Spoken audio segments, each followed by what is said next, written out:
Well, good afternoon, everyone. Thank you so much for joining us. Welcome to STL History Live, a new series that we created a few months ago. I'm Tammy Goldman, Director of Tourism and Group Sales, and I'm your behind the scenes assistant today to ensure this program runs smoothly. Before we begin, let me take a few moments to share my gratitude for the support we receive from the Zoo Museum Tax District. We sincerely thank you for your tax contributions. To those of you in the audience today that are members, we appreciate your continued support. For those that aren't members but are interested in becoming one, I will feature a link to the page on our website that you can copy and paste later in the program. Just a few technical points to mention regarding our program today.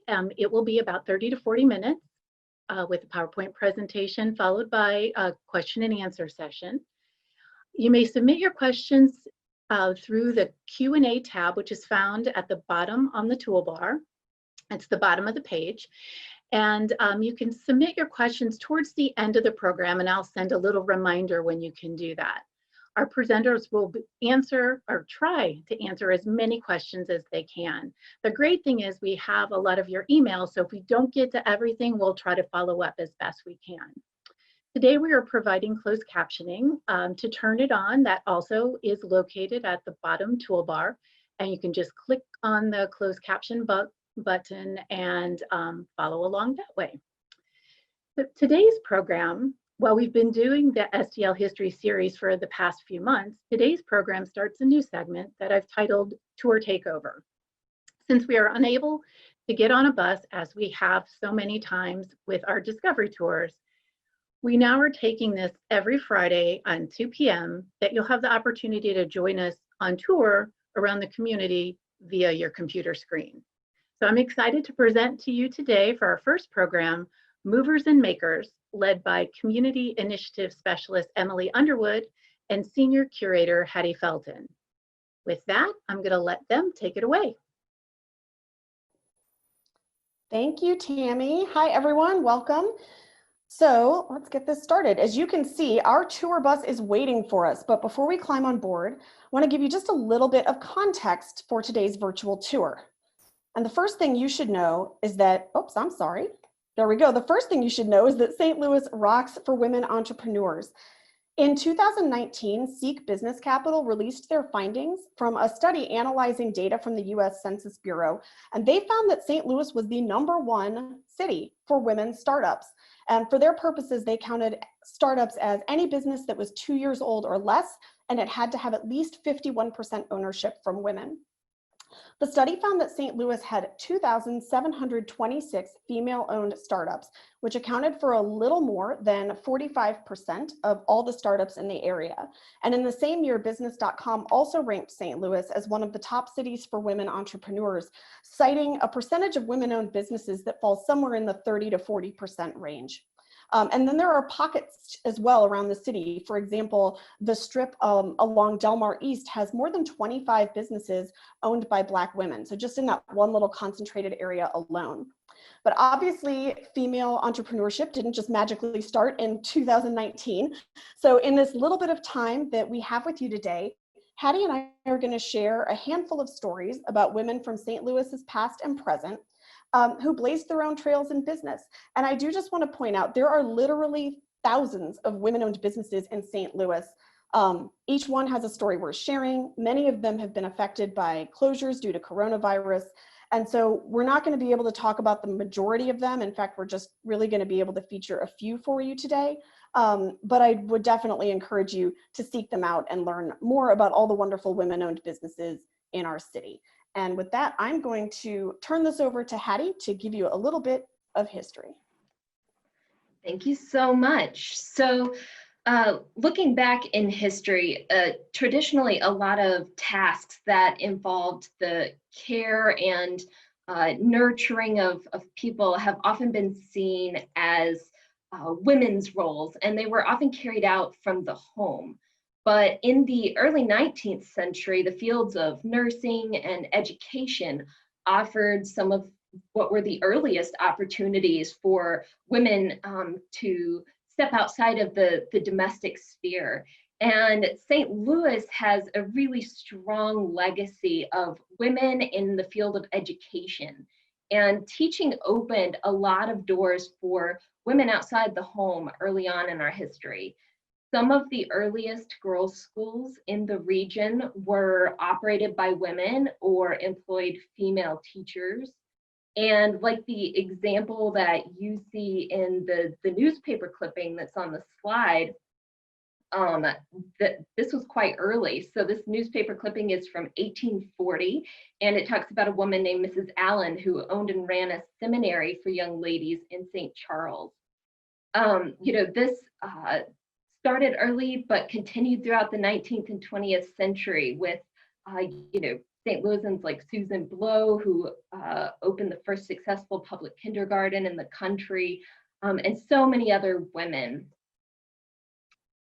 In the field of nursing, opportunities for women in St. Louis stretch back all the way to the 1820s, when nuns from the Daughters of Charity of St. Vincent de Paul traveled some 1,500 miles westward to St. Louis in 1828.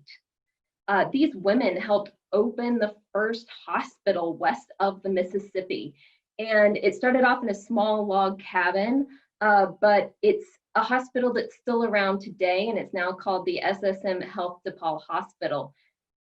So that was really early on, but like teaching, opportunities continued to grow for women in these fields. And several decades later, the Civil War brought another wave of women into the nursing field, when almost 3,000 women traveled to battlefields to serve as nurses.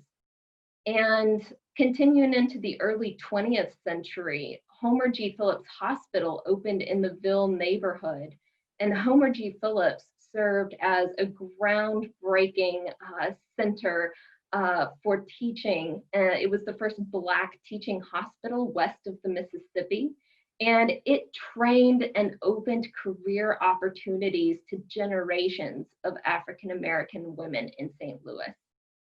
So while the women involved in these and similar fields were impactful and important, and they left a strong legacy, we're going to focus here on women who founded or led businesses. But we really felt that it was important to touch on and acknowledge these early accomplishments of women in healthcare and teaching before we moved on. Great. And before we leave the museum and hop on the bus, I'm going to introduce you very quickly to Beyond the Ballot. So a little bit later this year, on August 1st, the Missouri History Museum will finally be able to open our Beyond the Ballot exhibit, which shares not just the story of St. Louis's role in the women's suffrage movement, but the stories of 32 women who used their ingenuity and their passion and their creativity and their savvy to make change in their community even before they had the power of the vote.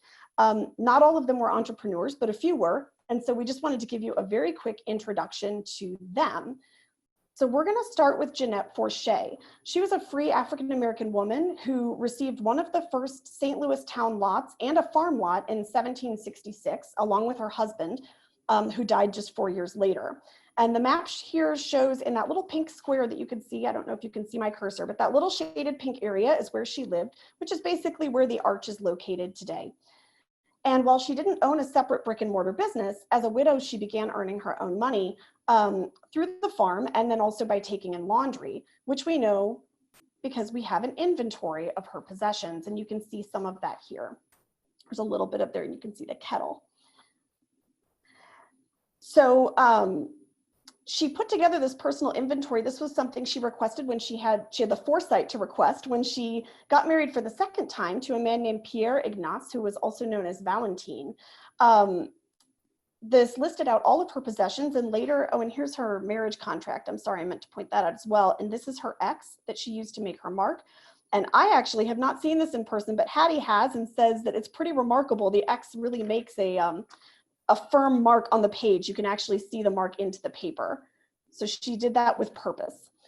And here's a nice example from Colonial Williamsburg of a reenactment of what it might look like to be taking in laundry sometime around the time that Jeanette Forshey lived. So as I was saying, after after she became a widow for the second time, she went to the authorities. She requested an inventory of the community property that had been acquired during her marriage. She had actually continued to bring in her own income while she was married to Valentine. And because the two of them had no children together, he had also made her his heir. So she was able to live out the rest of her life as a property owner with no debt. But I do want to make sure to note, it's important to remember that she was still certainly not treated the same way as a property owning white woman. She was required, for example, to request permission if she wanted to leave town, and she was not allowed to use the honorific title of veuve, which was used for widows at the time. But in a time when there were really very few free Blacks living in the St. Louis area, her story of property rights and contract rights is really remarkable, and she's left us with a fantastic historical record. So another woman you'll encounter in the Beyond the Ballot exhibit is Rosa Sonnenschein. And Rosa was born in Moravia, which is a historical region in the Czech Republic.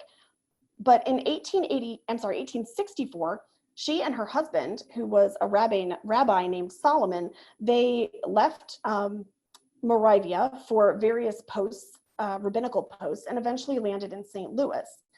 The couple became very prominent, and when they divorced in 1893, it was quite scandalous. As you can imagine, it would have been scandalous anyway for that time. And because they had been so well known, this actually made national news. In 1895, Rosa founded and became the editor of American Jewess Magazine, which was the first English language periodical aimed at female Jewish readership. By the time she had started it, she had actually moved to Chicago. But we're going to include her here anyway, and we're going to count her as a St. Louis entrepreneur, because it was really during the 2 decades that she spent in St. Louis that gave her the platform for her success as a publisher and an editor. It was during that time that she led ladies' societies. She founded a Jewish women's literary society called the Pioneers. She made herself known as an outspoken advocate for synagogal rights for women. And she also began writing and publishing both stories and essays. And that writing experience certainly came in handy after her divorce, at which point she received no alimony. She was the one actually to initiate the divorce, but ultimately let Solomon file the claim, stating that she wished, quote, to be rid of him, not ruin him. So she took those skills with her, moved to Chicago, and founded her magazine. And the last story I'm going to share with you from Beyond the Ballot is a story of 2 women who made their living as proprietors of brothels. Eliza Haycraft and Priscilla Henry were both madams who owned and operated what were known sometimes as bawdy houses. And despite what one might think, these places were not secret and really were, in fact, quite big business. Or maybe that's not a surprise. I don't know. But what I do want to quickly point out today is the difference in the 2 women's stories. So to begin with, you'll notice that I only have an image representing Eliza Haycraft. She was a white woman who moved to St. Louis from Callaway County. She had limited options. She could not read or write, but she was a smart businesswoman, and she capitalized on St. Louis's brief legalization of prostitution and managed to acquire a brothel with money she had saved as a courtesan. She started buying up property also, which she rented out, which was another source of income for her. And then the Civil War was very good to her financially. She started out at the beginning of the war with 2 establishments, and by the end she had 5. So she was very well known in St. Louis, and by all accounts seems to have been a fairly respected philanthropist, and people wrote about her in fairly flattering ways. I don't have any images of Priscilla Henry. She was a formerly enslaved woman who came to St. Louis in hopes of making her way as a washerwoman, but ultimately found that taking in wash just really wasn't bringing in the income that she needed. And so she turned to prostitution. She met one of her clients, a man named Tom Howard, who ended up financially helping her to establish a business of her own. And she also owned 2 brothels, but that was out of necessity. So one was for white men only, and one was for Black men, although white men could go to whichever one they wanted. Like Eliza Haycraft, Priscilla made a fortune, but unlike Eliza, her growing wealth really seemed to get under the skin of newspaper reporters and officials. Her establishment was decadent, it was well known. W.C. Handy is known to have stayed there. Some people even believe that the St. Louis blues song he wrote was inspired at that time. but success is not always easy. Priscilla had to deal with Tom Howard, who continued to be her manager and who attempted to steal thousands of dollars from her. He was also suspected of attempting to poison her, actually, but he was never convicted, and she died a year later. And their death notices, I think, really provide a sharp contrast and tell a story here. Eliza Haycraft is buried in Bellefontaine Cemetery. She had more than 5,000 people show up for her funeral. And you can see that while her notice does mention her profession, it takes a much more traditional tone and much more respectful tone. Whereas Priscilla Henry's death notice, you can see from the St. Louis Post-Dispatch, features the headline, "Her wealth is nothing now. Wicked Notorious." So you'll meet a few more people from the Beyond the Ballot exhibit a little further down in the presentation. Just to give you a quick overview before we take off on our tour, the rest of our tour, we've broken this into 3 sections. So we're going to start with resourceful women, which will highlight women who started businesses to meet a need, whether that was a personal need or a community need. And then we're going to look at women in predominantly, traditionally male-dominated fields. And finally, we're going to look at some women who embraced those fields that are thought of as more traditionally women's spaces and really owned them. So we're going to go ahead and hop on the bus, and I'm going to turn it over to Hattie to take us to our first stop. So when we were talking about resourceful women, something that kind of immediately came to mind was the story of the Women's Exchange here in St. Louis, and how that really offers a great example of women resourcefully providing for themselves and their families when times were tough for them. So the exchange was started in the early 1880s with this mission that they would serve as a hub for supporting opportunities for women who wanted to use skills they already had to earn money for themselves. And a lot of these opportunities were things that they could do from home. So the founders of the exchange created a retail space for baked goods and crafts that were made by local St. Louis women. And by selling their work through the exchange, women could earn an income using their skills in needlework or painting or confectionery, bread making, those things that they already knew how to do. And the exchange was really unique because it didn't just support women and their home businesses. It also supported girls and women who were already working outside the home in places like shops and factories. The exchange recognized that they had needs as well, and they wanted to support these women who were already working in businesses. So they opened a cafe that they hoped would provide a safe space for women to get an affordable and warm meal. It wasn't always, women weren't always welcome to go to, restaurants by themselves and things like that at the time. And so this really met that need.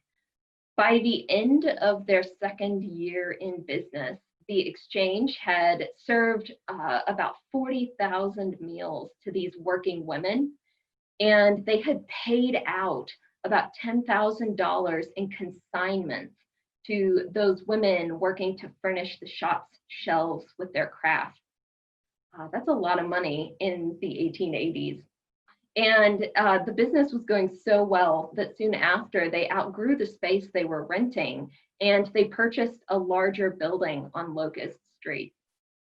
Today, the exchange is still around, and they're located at 8813 Ladue Road, and they operate a much beloved tea room and gift shop that is famous across the country for its iconic children's clothing with the cherries that are down the front. And then they're locally famous for their chicken salad. Another woman moving into the 20th century who really embodies resourcefulness in a time of need is a story that we all love, Irma Rombauer. Irma Rombauer is likely a name but back in her day in the mid 20th century, you know, things that we love today, like cooking, cookbooks, cooking shows that are really big business, it wasn't so much the case, but she had a hand in changing that.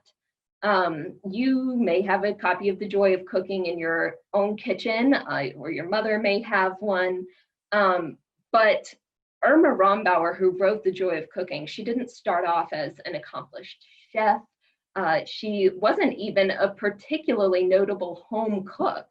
But when her husband died in 1930, Rombauer found herself suddenly as the head of this household, and she was faced with the care of her daughter, a lot of bills that were starting to mound up. And like many women of her time, she did not have a prior career. She had been a stay-at-home wife. So she was desperate to meet the needs of her household. So she began compiling and testing and editing recipes with this aim that she could create a cookbook. And for her, that served as a way to cope with the loss of her husband, but it was also her hope in bringing in funds. And in the kitchen of her rented apartment, which the address is there on the slide, and with the help of her children and her late husband's secretary, the Joy of Cooking that we know and love today slowly took shape. By 1931, just a year later, it was ready. Irma Rombauer, had $6,000 to her name at that time. That was all the savings she had. And she used half of that to self-publish 3,000 copies of what she was calling The Joy of Cooking, a compilation of reliable recipes with casual culinary chat.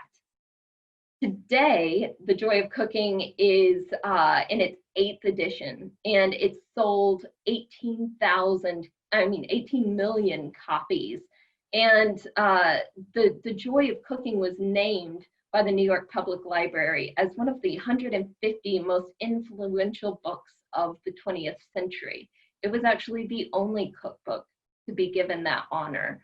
And it's all thanks to a St. Louis woman who had an eye for turning cooking into a business. Great, so now we're gonna fast forward a little bit through time.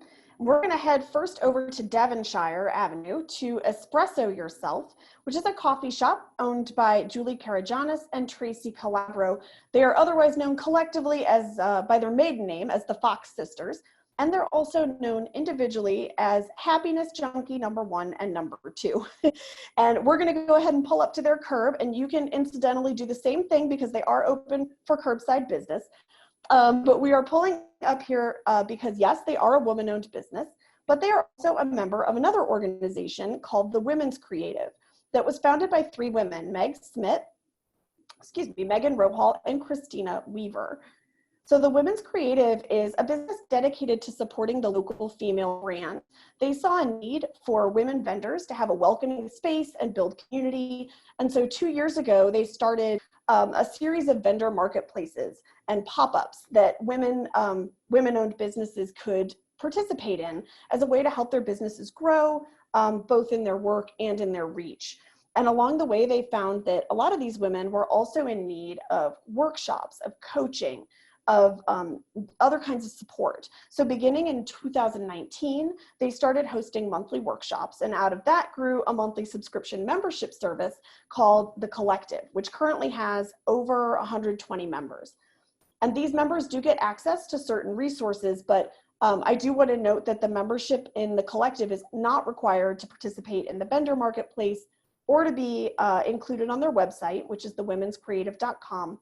Where they have the list, which is a great list of women-owned businesses. You can search for specifically minority-owned businesses or eco-friendly businesses. They have a very strong focus on being non-competitive. That's really important to them. This is about women supporting women. And they are also very community focused. And so their most recent venture is during the coronavirus. They have initiated something called 314 Together and the Together Movement, which is a platform for businesses to share how the community can support them at this time and share with the community what their needs are. And for our next stop, we're actually not going to leave. We're going to stay right where we are, and we're going to pretend that we have set up a meeting here with another woman who is in the business of helping women. Her name is Sharday Smith, and she's the founder of Empower You Consulting, LLC. Shar is a career and leadership strategist with a motto to empower, embolden, and energize minority women to lead in careers and business. She says of herself that she is all things #women who lead and #leadership matters. So look up those hashtags and follow them. Shar started her business to meet a need that she had encountered early on in her career. She was young, she was a driven, ambitious professional woman seeking career advancement. And like many women, she found that she really had to forge her way without any kind of a career map. And so now she's turned her business into that map, and she provides tools and resources for women to help accelerate their career advancement. So she works with women to provide authentic coaching and consulting to prepare them for leadership at any level. And she does that through the direct coaching. She does consultations, workshops, interview preparation, resume writing, speaking engagements. And she is really all about helping women enhance their presence and focus their talents. And so this is a theme that we've just started to see now, also even with the Women's Exchange. And we're going to continue seeing that throughout as we visit more businesses, this theme of women who are doing away with the notion that we're in competition with each other, and instead focusing their energy and their efforts on helping to create a better professional climate for everyone. And if you want to know more about Sharday and her work, you can find that at empoweryouconsulting.com, and you can follow her social media, which is @Shar_leads. And then I think Hattie's going to take us into the man's world.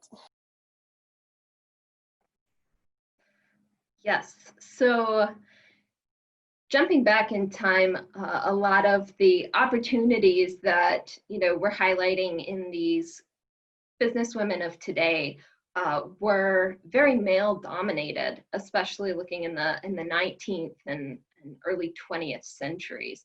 So we're going to jump back. We're going to jump back to the late 19th century and look at one of those, and that is a dry goods store owned by two women, Mesdames Winkler and Lux, as they called themselves, and that was on Russell Avenue. And I love their story because these women, they were operating a dry goods shop in a very male-dominated field. Store ownership was not something that women were frequently able to attain at that time. In the 19th and 20th century, young women found increasing employment opportunities as clerks or assistants in stores, but rarely did they own or manage those establishments. But these two women were making some serious inroads. By the time that their dry goods store was profiled in the South Grand Avenue Business Review in 1907, which is what you see a clipping from here on this slide, they had already been in business for more than 20 years. And their store was very successful and carried a little bit of everything, including men's and women's clothing, accessories, some foodstuffs, supplies for sewing, needlework. And what I think made their store so interesting is that, looking through photographs of shop interiors from the time period, theirs really stood out. And it stood out to people at the time too. In the perspective of the review, in the article, they write about how feminine and attractive the store was. They said it had beautiful fixtures, eye-catching window displays, and very attentive lady clerks who made the shopping experience stand out. Now, for Mrs. Winkler and Mrs. Lux, building a successful store meant that they didn't just need the eye for beauty and design that the article writes about. They really had to have a very high level of business acumen and savvy, and I think that's I think that's something really amazing about them is that they were able to operate such a successful business for more than 30 years. So we're going to stay in the same time frame, and we're going to go to a few different addresses. And that's because three women, the Gerhard sisters, were so successful in their male-dominated field of photography that they did not just operate one studio or two, they had three. So the Gerhard sisters are a name that you probably recognize from St. Louis history, and that's for a good reason. They have this amazingly impressive story. They were the first female photographers to own and operate a studio in St. Louis. Emmy, Mamie, and Adelaide began studying photography in the 1890s under a famous St. Louis photographer named Mr. Guerin. And in 1903, they actually bought Mr. Guerin's studio when he retired. And that's how they got their start in the photography business. So they made a name for themselves a little bit like Winkler and Lux did. They brought something unique into this male-dominated field of photography. They called it their character pictures. And they photographed their subjects in a very specially designed studio space that had a lot of home furnishings in it and a lot of natural light. And they used this setting to really put their subjects, at ease and enhance the sort of natural qualities that and that they wanted in this environment. So, they wanted people to be comfortable and natural and not look like the stuffy studio photographs that we often associate with, the 19th century. They also incorporated a lot of fine art photography techniques like blurring the backgrounds and, very moody meditative poses. And they had a lot of successful exhibits and art photography shows around the city. So, they didn't just make inroads into the photography world. They really made the photography world their own. And I think that's part of what makes the Gerhard sisters story so unique. So we're going to fast forward again. And of course, even now, we're living now in 2020, there are still many fields that continue to be predominantly male. And one of those is financial advising. And that's going to take us to our next stop at the corner of Brentwood and Highway 40. And you'll probably recognize this building. It's a little bit hard to miss with its beautiful shine. And here we're going to meet Hightower Wealth Advisors, which is a financial planning firm owned by Barbara Archer and Carol Rogers. Barbara and Carol met each other over a dozen years ago, actually at an industry meeting, and they knew of each other and had arranged that morning to meet for coffee. And when a keynote speaker missed their flight, Barbara and Carol jumped up and said, "We'll take it and we'll do it together." So they requested to speak together after just having met. And the presentation went so well, at the end of it, the audience asked them how long they had known each other, and the answer was 45 minutes. So they clearly were simpatico right from the start. Despite, here, we'll get to the picture of Barbara and Carol, there we go. Despite technically being competitors, they remained friends. They shared a very clients first vision and values for their business. And in May of 2017, they merged their businesses and their practices together to create Hightower. And they really did that with a different kind of work environment for themselves that, again, focused on removing that sense of competition from the workplace. They focused on a concept called ensemble practice, which was working as a team to support each other and their clients. They built their team with different people who have different kinds of skills and expertise and backgrounds. And they did this very intentionally to allow themselves to customize their services to meet their clients' needs. So yes, they are a financial, they do traditional financial planning with customized investment and risk management, but this also allows them to offer additional services for their clients in their lives and their future generations. And as a team, they've also embraced philanthropy and supporting women. And to that end, I should mention that they are sponsoring an event with the Missouri History Museum coming up on September 9th with Sally Resch Wagner, who's a historian who's published an inclusive history of the women's suffrage movement. So be on the lookout for that. And we're grateful for their support. And it really is a wonderful financial business that's doing things in their own way, in a different way. And now we're going to get back on the bus and we're going to head to the Missouri Botanical Garden to visit the renovated and expanded Sachs Museum. But you might be thinking the Botanical Garden is not a women-run business, and you are right, that's true. But Tarleton is, and that's the contracting and construction company that oversaw the project. So Tarleton has been in St. Louis for years. It was founded in 1946 when Arthur Elsperman and 3 other partners purchased the GL Tarleton Contractor, Inc.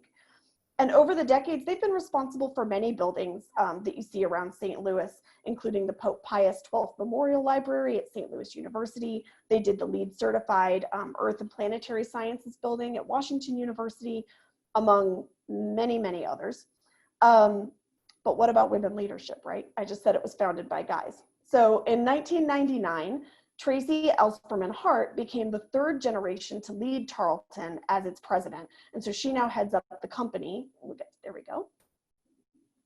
And that's where their actual company is located at 5500 West Park.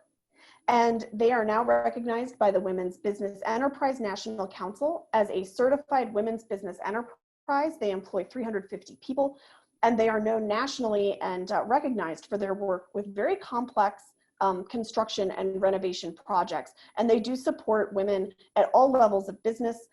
Their leadership team includes Vice President Sandra Roddy. I want to give her a little shout out because she's been very helpful to us, and she also oversaw the Sachs Museum project at the Botanical Garden, which you can see from the previous pictures is just beautiful. So hopefully you'll get to visit that as well sometime.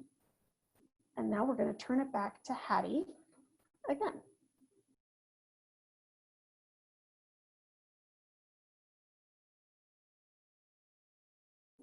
Hattie, you're still muted. Thank you. So one of my favorite sections of this presentation is the women owning women's spaces. And I really love this because we found so many great stories of women taking things that were, traditionally female and, turning it into a big business. And 3 of those are stories that we're going to highlight today. So the first one that I want to talk about is Grace Ashley. And if you like wearing, the classic kind of shirtwaist dress today, you have in large part Grace Ashley to thank for it. So Grace Ashley started off in the 1930s with a very small dressmaking shop on McPherson Avenue in the Central West End. And it was a small shop, as I said, but she was a woman with big vision. So she knew that she knew what women wanted out of clothes. She knew that they wanted something that was, classic. They wanted something that was affordable, something that was also, versatile. And she met that need with her dress that you see on the screen, the style of dress.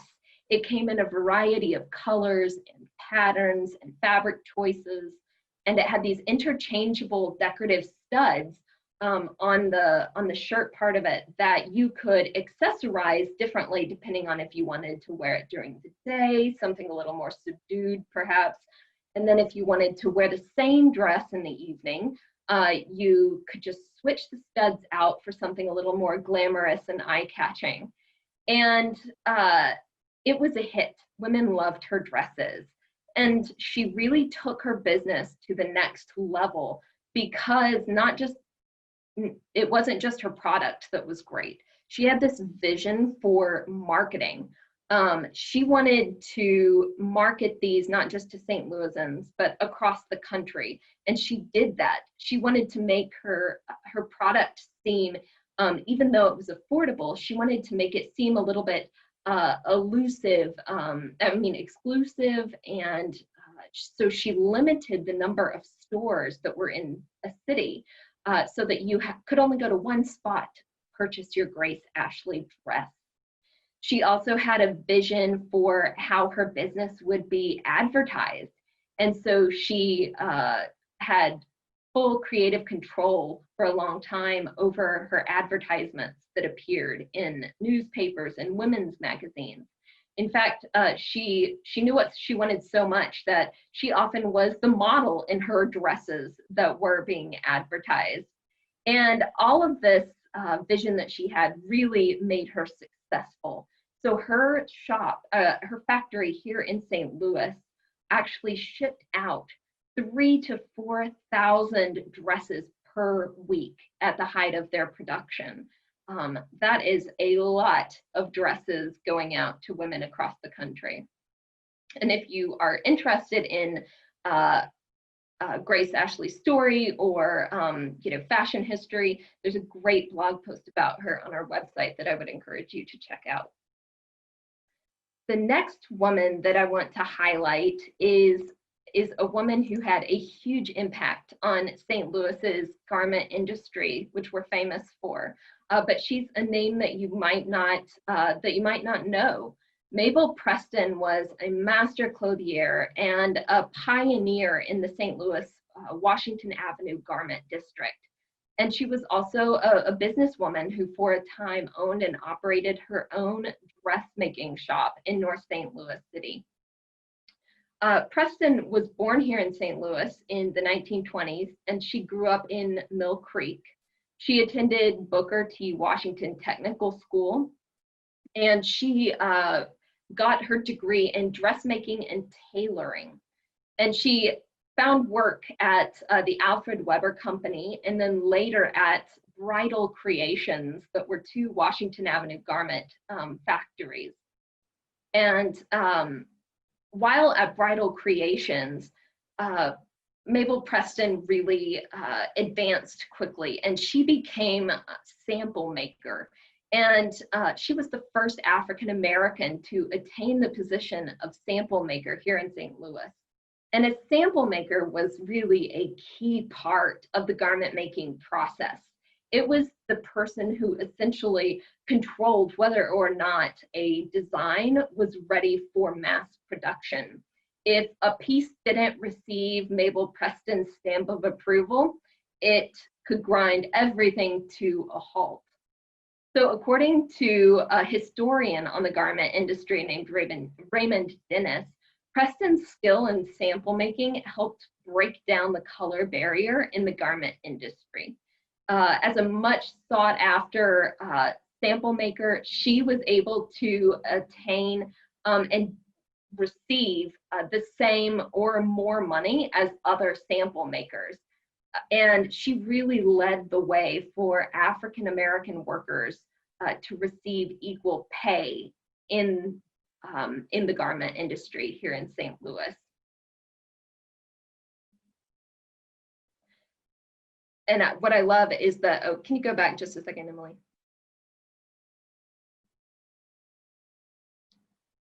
There we go. I do want to point out, I love that these two pieces that you see on the slide here are part of our permanent clothing and textile collection. And what I think makes them so unique is that these were pieces, to my understanding, that Preston did for herself, not as part of her work for a company, but you can really see the influence of the kind of work that she did for the bridal industry in the beautiful lace that's on the pink blouse and all of the ruching and the detailing on that white dress. It's really just lovely. All right. And then the last woman that I'm going to highlight who really took a woman's space and made it into a big business is Annie Malone. And before I share Malone's story with you, I want to acknowledge my amazing coworker, curator Gwen Moore, who compiled this information. And she was originally going to record something that we could share in this presentation, but due to some technical difficulties with Zoom, it ended up that she just gave me her notes to share with you today. So Annie Malone was the foremost businesswoman of her time, white or Black. And she had grit and determination and an amazing business savvy. And she overcame barriers of race and class and gender to build this cosmetics empire that made her one of the wealthiest women, not in St. Louis, not in Missouri, in the entire country. And at the turn of the 20th century, she had established a hair care enterprise that she named Poro. And it was founded in the all-Black town of Lovejoy, Illinois, which is currently called Brooklyn. In 1902, she moved her young company to St. Louis in anticipation of the huge business opportunity that was the World's Fair. Her business really flourished, bringing her wealth and nationwide acclaim. In 1918, she built a sprawling complex called the Poro Building that served as a beauty college, a factory, and also on site were a restaurant, an ice cream parlor, an auditorium, apartments, and a rooftop garden. It was more than a business for Malone. It became a community center, and it was the pride of Black St. Louis. Malone was noted as much for her philanthropy as she was for her business acumen. And one of the earliest beneficiaries of her generosity was the St. Louis Colored Orphans Home. She donated the land for the building and contributed $10,000 to make the Home for Orphans a reality. The home was actually renamed for honor because of that generosity. But she didn't stop there. Her philanthropy went even further. She gave large sums to Howard University, Tuskegee Institute, YWCA, YMCA, and many other worthy organizations. And it's said that at one time, she was supporting 2 full-time students at every Black land-grant college in the United States. Equally important were the employment opportunities that she opened for many, many Black women who at that time were limited primarily to roles as domestic servants. And one of the beneficiaries of her pioneering work and her benevolence was a name you might recognize, Madam C.J. Walker, who, like Malone, became tremendously successful and influential. Malone was a St. Louis original.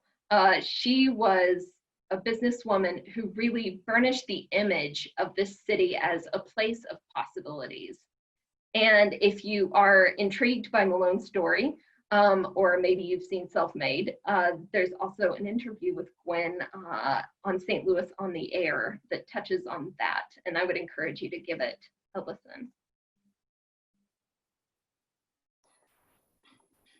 I'll add that we also have a STL History live program that looked at the relationship between Annie Malone and CJ Walker. And I think you can find that on our thing as well. So I forgot. Hattie really focused in on the areas of fashion and beauty. And we have certainly tons of women's businesses in the area that are in those fields as well. But it's always nice to finish with dessert, right? So we're going to wrap up today with a couple of stops for some virtual sweet treats. And the first one is going to be at the Baker's Hub, which is a shared space in Chesterfield, which again, incidentally just opened last week again for curbside pickup.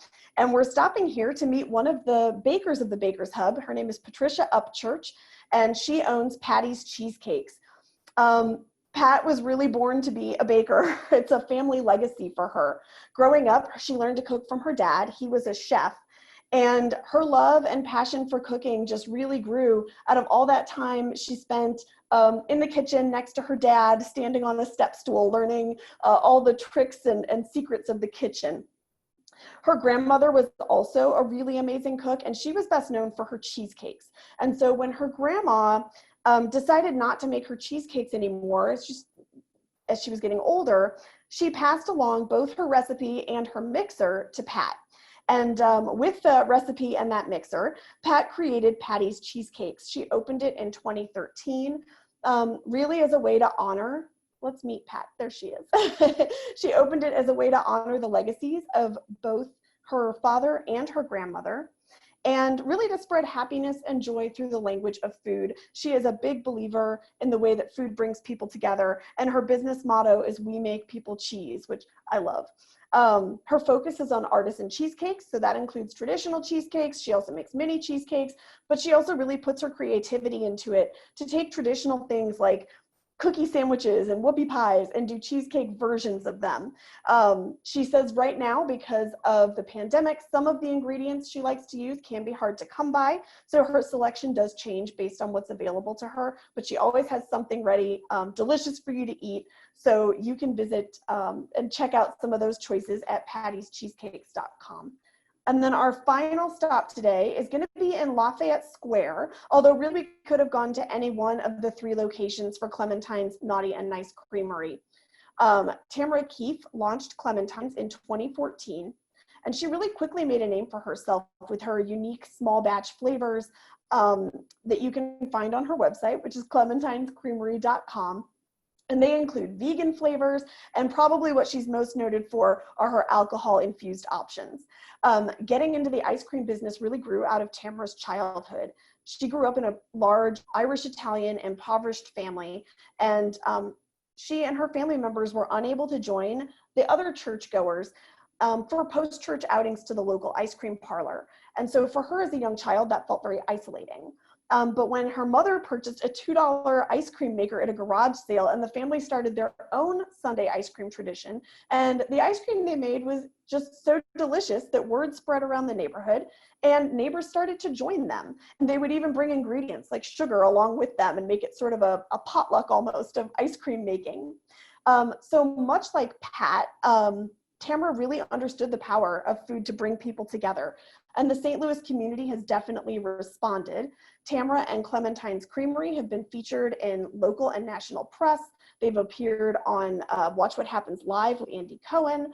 And they even made Oprah Winfrey's O-List, which called their gooey butter cake ice cream the sexiest ice cream alive. So I also want to just mention that they have a very strong focus on sustainability. They have a commitment to being a zero waste company, and they source their milk from local dairy farmers who have some pretty pampered cows. They even listen to classical music while they're being milked. So the happier the cows, the better the milk, the better the ice cream, right? They are very much believers in supporting the St. Louis community. You can find pictures on their Facebook page where they're providing treats to medical workers.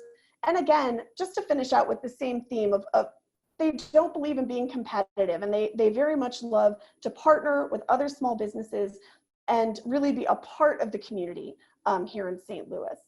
And that concludes our look at women in businesses in St. Louis for today. And Hattie, if you want to rejoin me, we can, whoops. These are our next, we can take some questions. I think we have time for a few questions. I know we went just a little bit over. Too many good stories. Yeah, that's always how it is. And if there aren't any questions, I can't tell if there are. You can see our upcoming programs here as well.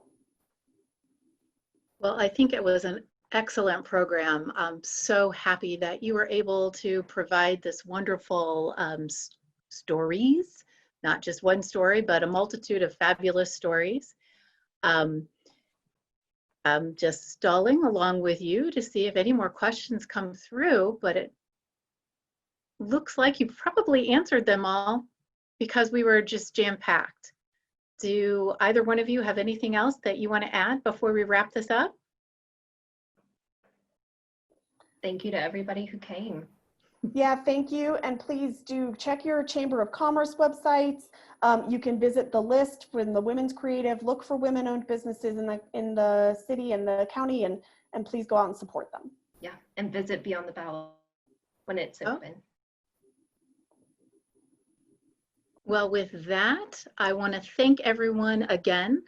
And again, thank Hattie and Emily for all the work they've put in creating this program. Truth be told, we started working on this program 2 years ago for the Discovery Tour that was going to happen. It coincided with the parade for our Stanley Cup winners, the Blues. So we had to cancel it last year. We reinstated it for this year, and you know how that went. So I'm so glad that they were finally able to deliver this wonderful information. Thank you again for supporting all of our programs by watching, by donating, by becoming members, and very soon being able to come back into the museum. If you have time right after this, you will see a survey that will pop up in your browser. If you can just take a few minutes to complete that, we would really appreciate that. That information that you provide us is very useful for us to create new programs. And you can join us next time. You see the list of all the programs that are coming up next week, starting on Tuesday with Panoramas of the City. Again, on Friday, we'll have another tour, this one with Amanda Clark.